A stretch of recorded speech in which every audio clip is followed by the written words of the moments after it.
Welcome to Lessons in Logic video number 48. And here's that nice picture of a little bay on Chungcheou Island looking towards Hong Kong Island and a sunrise there and Llama Island on the right, but none of that matters for our video. I just like to have something pretty in the lower right-hand corner of the screen. Let's do logic. I believe we have two more videos, including this one on definitions. So in our study of inductive logic, it is helpful to pay attention to strategies for avoiding unnecessary confusion and for giving good definitions. This is a shorter video on that. I'll try to ramble less on this one than I did last time. There is a wonderful video you should be able to find on the internet. I mentioned it last time. You can search for these terms, Monty Python Argument Sketch or Monty Python Argument Clinic, and I think you'll find it with either one, and hopefully you'll find a copy legally on the internet, no copyright violations. In the Monty Python Arguments Clinic sketch, they have an argument about the word argument, because the word argument can mean a disagreement between two or more people, or it can mean a set of statements where one is a conclusion and the other or others is or are premises. There's a set of statements where one, the conclusion is intended to be supported by the other, the premise if there's only one of them, or the premises if there's more than one supporting the conclusion. So an argument could mean either of those things. And in this Monty Python sketch, they have an argument in one sense of the term about the meaning of the word argument, because it could mean the kind of argument they're having, or it could mean the other kind of argument. It's a magnificently self-referential and thoroughly ridiculous piece of comedy, and I strongly approve of it. So a word is ambiguous when it has two or more possible meanings, like the word argument. And logic textbooks may, in light of that ambiguity, to avoid the comedic confusion of the Monty Python sketch, not use the word argument at all when they're talking about argument in the sense of two or more people disagreeing with each other.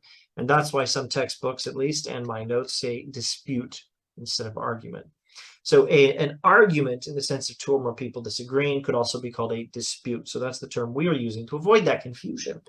But the Monty Python video is a wonderful example of the confusion that can happen, a comedic example of the confusion that can happen when a word has two or more possible meanings, when a word is ambiguous. Ambiguities can cause unnecessary confusion and disagreement, or good Monty Python comedy sketches. So we have to be aware of things like a merely verbal dispute. Now, there are three different kinds of disagreements or disputes that can happen. One is an obviously genuine dispute, like when one person says Donald Trump is bad and you should never vote for Donald Trump. Another person says, no, you should vote for Donald Trump because he's mostly good, or he's at least better than the alternatives, or some such. This looks to me like an obviously genuine dispute. I don't see any complication there.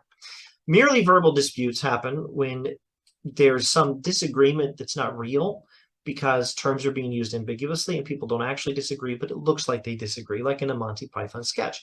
The Monty Python sketch, they're having an argument, but it's not a real one, because they're not actually disagreeing about what the word argument can mean. They're not actually disagreeing about what constitutes a set of statements with a conclusion and one or more premise is. And they're not having a disagreement about what happens when two or more people disagree. They're just using the word in different ways, and it's funny and silly. A merely verbal dispute is what that is. It's an apparent disagreement from the use of ambiguous terms. When you spot a merely verbal dispute, you should be able to identify the two terms, or the two meanings of the term used ambiguously. You should be able to identify, one, the term used ambiguously. In the Monty Python sketch, it's the term argument. Two, identify the first meaning. Three, identify the second meaning. And then, if necessary, proceed with the discussion without any confusion over the terms. Maybe one of you can just surrender, because it really doesn't matter how you're using the terms, nearly as much as it matters what you're actually talking about. Argument type 1, argument type 2, argument definition A, argument definition B. Or one of you can just surrender and say, fine, we'll use the word argument your way. For what I've been using for the term argument, we'll call it X. Fill in X with whatever you like, or actually call it X. Or make up some words, or use nonsense words from Pinky and the Brain. Narf, point, zort. Narf is a good word. I like narf. So a merely verbal dispute is an apparent disagreement resulting from the use of ambiguous terms, and you should be able to clarify it when you encounter one. Now, what's interesting, though, is sometimes an apparently verbal dispute is not so obvious or so comedic as a Monty Python sketch about it. And sometimes there's a real disagreement that's easily hidden by an apparent disagreement. So let's talk about this example that I like. Oedipus. Now, this is going to be a little simpler if you've actually read the play Oedipus. Oedipus by Sophocles, the ancient Greek tragedy. So without reviewing the details of the play, one person might say, let's say Bob. Let's say this is Bob and I don't know, Bob and Sarah. Bob says Oedipus has free will because he's doing what he wants to do. Sure, he was determined by fate or by the gods or whatever it was to kill his birth father and marry his birth mother and have kids with her. But he wanted to kill that guy on the road who was a jerk. He wanted to marry the Queen of Thebes and have some babies with her. So he did what he wanted to do. He wanted to kill that jerk. He wanted to marry Jocasta. So he was free. Oedipus totally has free will. Let's say Bob says that. And then what was her name? Sarah. Sarah says, no, Oedipus doesn't have free will because he had no ability to do otherwise than he did. And Bob says, no, he did what he wanted to do. He's free. And Sarah says, no, he was never able to do otherwise, so he obviously wasn't free. Well, what happens here is a merely verbal dispute. The term free will and the adjective free are used in different ways. And you'll probably find both of them and more in a dictionary. You'll certainly find both of them and more in philosophical discussions of free will. Sometimes free will means the ability to do what you want to do. And sometimes free will means the ability to do otherwise. So I have free will in the first sense if I want to pick up my teacup and I'm doing it. I'm picking up my teacup. I wanted to. I'm totally free in the first sense of the term. But some people are determinists, and they say that chemicals in our brains determine what we do, et cetera, et cetera. There was no chance whatsoever that I not pick up the teacup when I did. Maybe I could think about picking up this here empty peanut jar instead of the teacup, or about not picking up anything, but I couldn't actually do it. I might have the illusion of being able to pick it up, but if I don't actually do it, that means there was never any chance. There's a 0% chance I would actually do it because everything I do is determined by chemicals in my brain and so on. That's the determinist position. And some people will say, we call this view compatibilism. Some people will say you have free will if you're determined, but you're still able to do what you want to do because they're using that definition of free will. Freedom is being able to do what you want to do. I may be determined to pick up the teacup, but as long as it's what I want to do, I'm free. So that's one definition of free will. The other definition is the ability to do otherwise. So I freely picked up the teacup, but I was able to pick up the peanut jar, even if I didn't. And that's why I'm free, because I was able to do differently, or I was able to pick up neither of them. So in this discussion, Bob says Oedipus is free because he has that first definition of free will, being able to do what you want to do. And Sarah says Oedipus is not free because she's using that other definition of free will, that other definition of free will, being able to do otherwise than you do. But they're actually agreeing that Oedipus did what he wanted to do, or at least they're not disagreeing about it. And they're agreeing that Oedipus had no ability to do otherwise. So this is a merely verbal dispute as to whether Oedipus has free will that Bob and Sarah are having. But I think it's possible that you might find an apparently verbal but really genuine dispute here. A real disagreement complicated by the use of ambiguous language. A genuine dispute complicated by a merely verbal dispute. So let's say Sarah has this really strong sense that Oedipus is not free. And let's say Bob and Sarah have this dispute as to whether Oedipus is free, and Bob says Oedipus does what he wants to do, and Sarah says Oedipus is not able to do otherwise. He was determined by fate to kill his birth father and marry his birth mother, and he was never able to avoid that. And someone clarifies things, or they talk about it, they realize, let's just define our terms. You're defining free will, definition 1 from the dictionary. I'm defining a definition 2 from the dictionary, or whatever.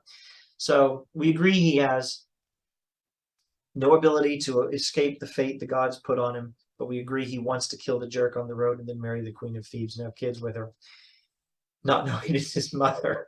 So Bob and Sarah agree on these basic facts about what happens in the story of Oedipus. But let's say Sarah still thinks there's something else going on here. It seems like Oedipus still isn't free. There's some other sense of freedom that matters. There's some other way we can apply freedom to the concept of freedom, the story of Oedipus, and say, that guy's not free. And Bob says, yeah, I still think there's some sense in which he's free. And they talk about it and they find out Bob, or one of the things Bob is thinking about is Oedipus was determined by fate to kill his birth father and marry his birth mother, but he had some free will of how he could have responded to these things. Like, he could have had some humility. He could have thought a little earlier than he did thought, maybe I'm wrong about something here. Maybe I've been confused this whole time. What if I was wrong? Oedipus should have thought, what if I'm wrong? And he could have thought, what if I'm wrong?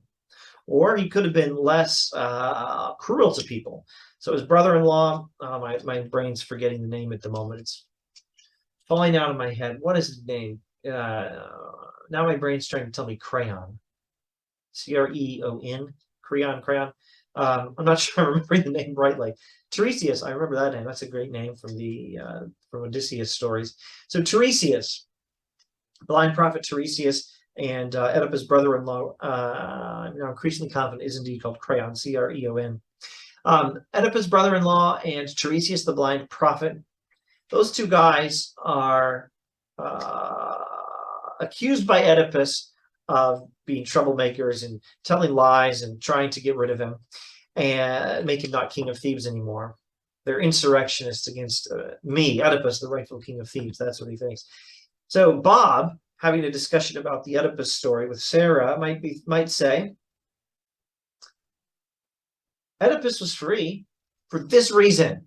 He could have had some humility. He could have asked, what if I'm wrong? And he could have not been such a jerk to Creon and Tiresias. He could have said, well, maybe they mean well, they're just confused.